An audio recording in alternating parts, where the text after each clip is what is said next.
My name's Andrew Lee, and I play in the band in Medias Res. We're from Vancouver, British Columbia. I sing and write the music,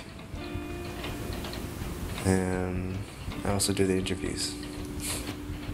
I think we didn't perform. I could tell you the exact moment when we decided not to perform. We were on the road for 2 months. We did a huge North American tour. That was in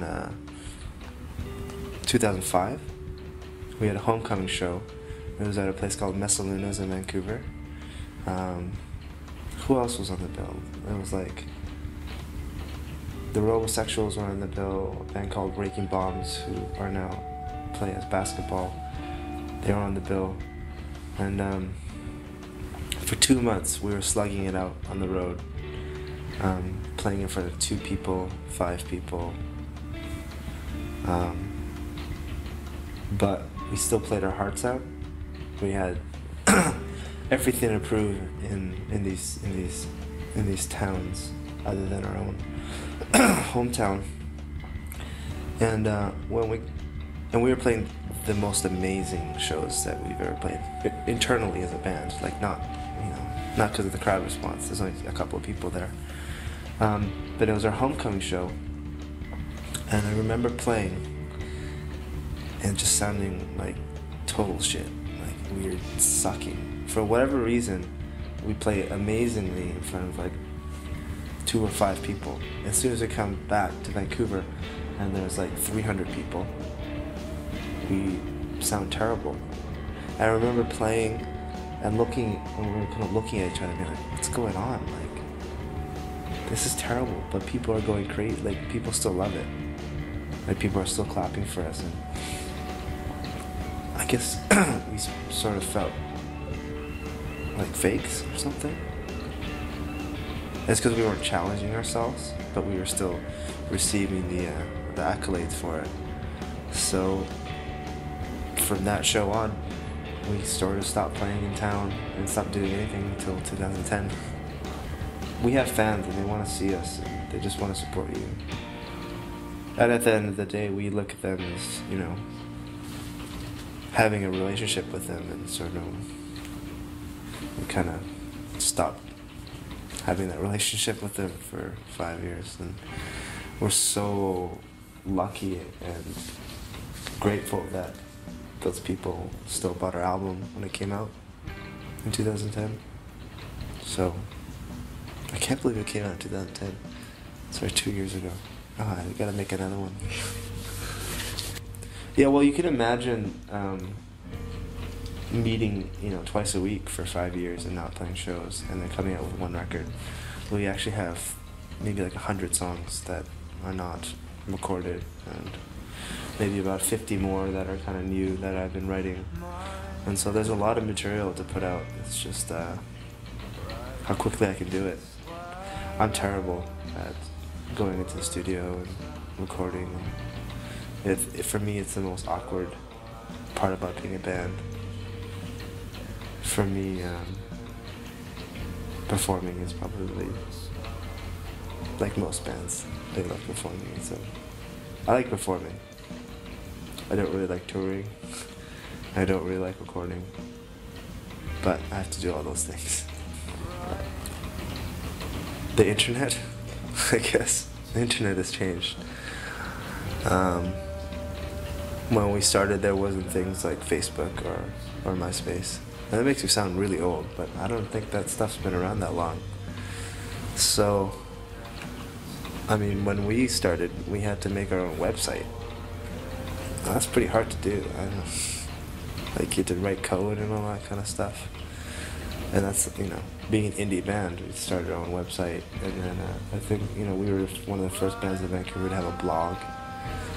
And that helped us not have to change our website all the time, because we just upload stuff to our blog. And then things like MySpace came along, and we were like, what the hell is this? Like, bands were getting famous and popular and signed because they had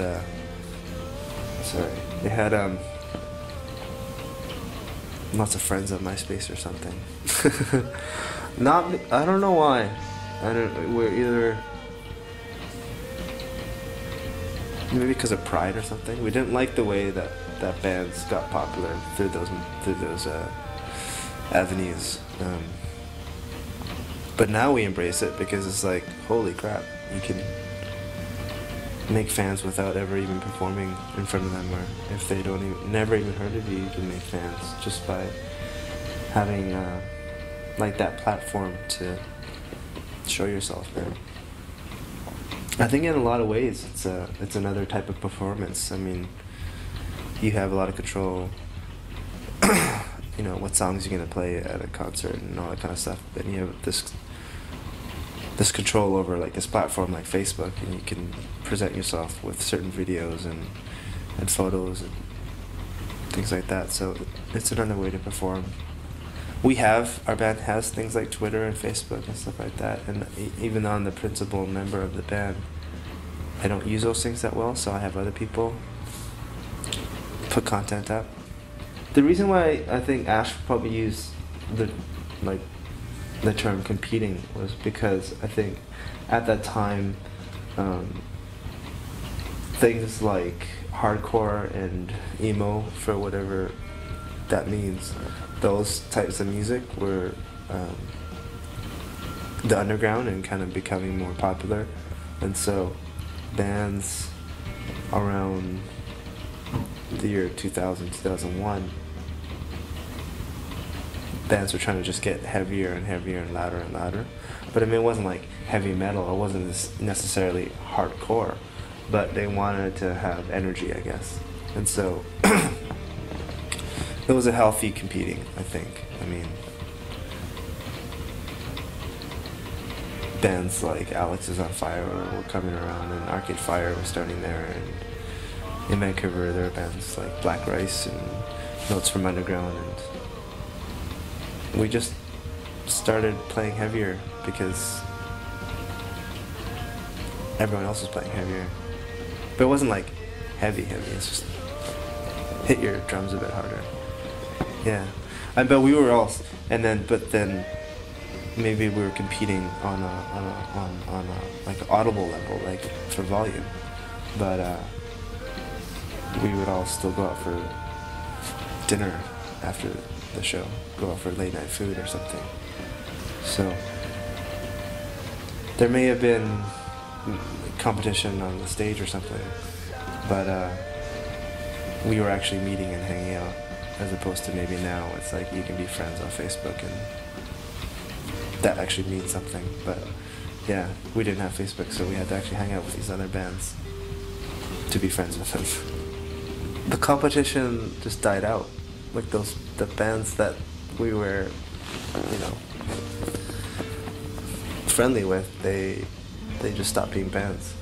So we just, you know, I think out of that scene, there was like Ben Sinister, You Say Party, and Immediate Res, and I think You Say Party have broken up, and Ben Sinister now they're on the same label as us now, so it's totally ironic because they're from the same era.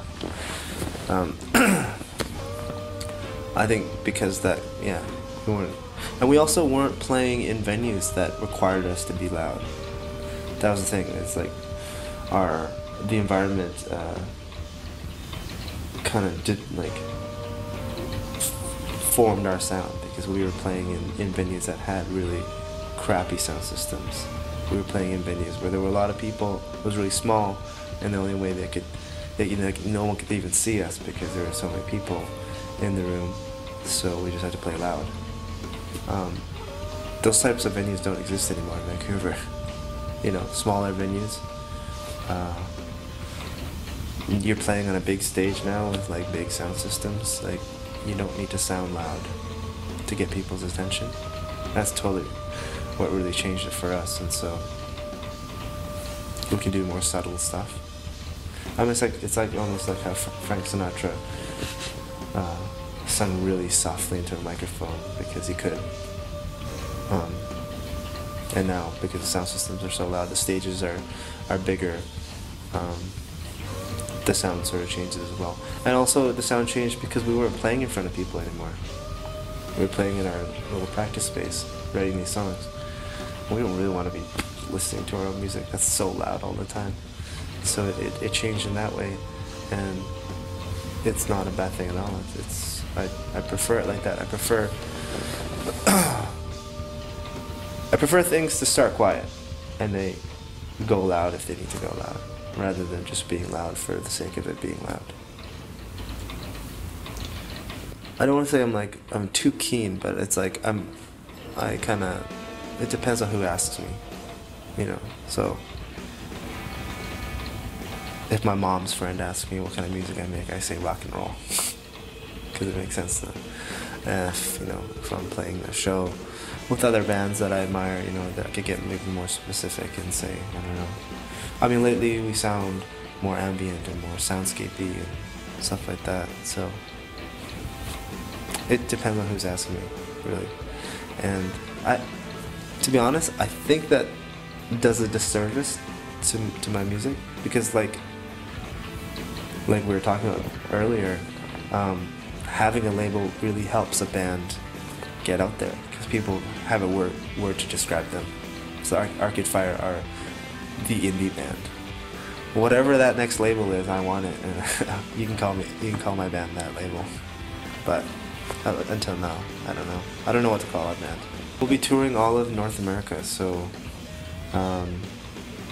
tour out to Regina, and then we'll go down to Minneapolis and play places like Michigan, Chicago, New York, and I don't know, I can't really remember. And then come up back to Toronto and do some festivals there, and then tour back to Vancouver. Yeah. And hopefully, for July and August, we'll be writing and recording new material. The plan is this time, to kind of save on time, is to write and record at the same time. So like when we're writing the music, just hit record. And so instead of having songs, or like writing songs, would be like, okay, this is the song. Maybe just write it kind of onto tape, and then just see what we have afterwards, and write songs that way. So the plan is to try to keep it as fresh as possible. So try to write and record it fast. And if we can kind of get our label on board and our publicist on board and tell them this is what we're doing, can you be ready? Which they won't be, because they don't work like that. But we're going to try to get it out as fast as possible once we start recording it. That always happens, where the most popular song is your least popular song, favorite song to perform. But I think it's just for our band, our attention span is really short, and so if it's an old song, even if it's like a couple months old, it's an old song. And so if you come see our band now, we're playing older songs, but they don't sound how they used to sound. They sound new, and that's a way for us to relive some of that, and also to perform it for people. Hey, this is Andrew from Immediate Res. Thanks for watching A Fistful of Sound.